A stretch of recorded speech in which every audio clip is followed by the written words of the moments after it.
À peine 2 degrés. Et malgré le froid, elles sont là, comme chaque soir, dès la tombée de la nuit.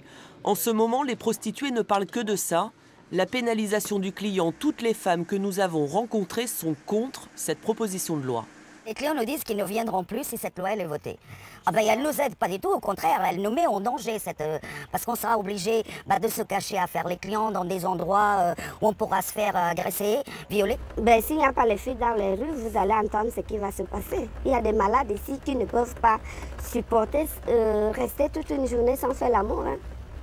Nous, on fait du bien à certaines personnes et on sauve les vies de certaines personnes. Ah oui? À l'origine de cette loi, Catherine Coutel, députée socialiste de la Vienne. Selon elle, pénaliser le client par une amende de 5e catégorie allant jusqu'à 1 500 €, c'est le responsabiliser.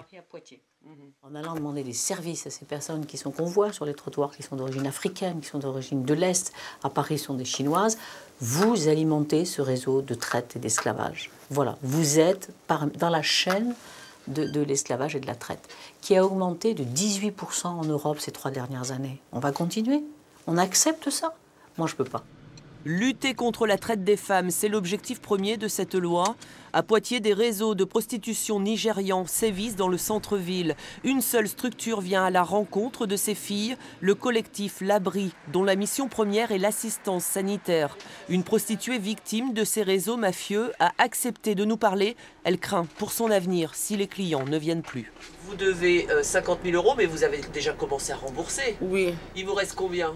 Pour moi maintenant, c'est encore beaucoup parce que j'ai déjà payé 6 000 maintenant, 6 000 €. Oui. Si on ne peut pas nous donner l'argent, on ne sait pas ce qu'elle va nous arriver, quoi. Je le père de la personne qui m'a mené ici.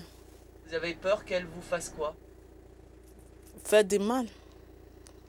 Les conséquences, c'est que ces personnes soient obligées d'aller dans des lieux moins visibles et qu'elles soient moins accessibles à nos actions et également du coup qu'elles aient moins de temps pour négocier leur passe avec les clients et qu'elles se mettent beaucoup plus en danger.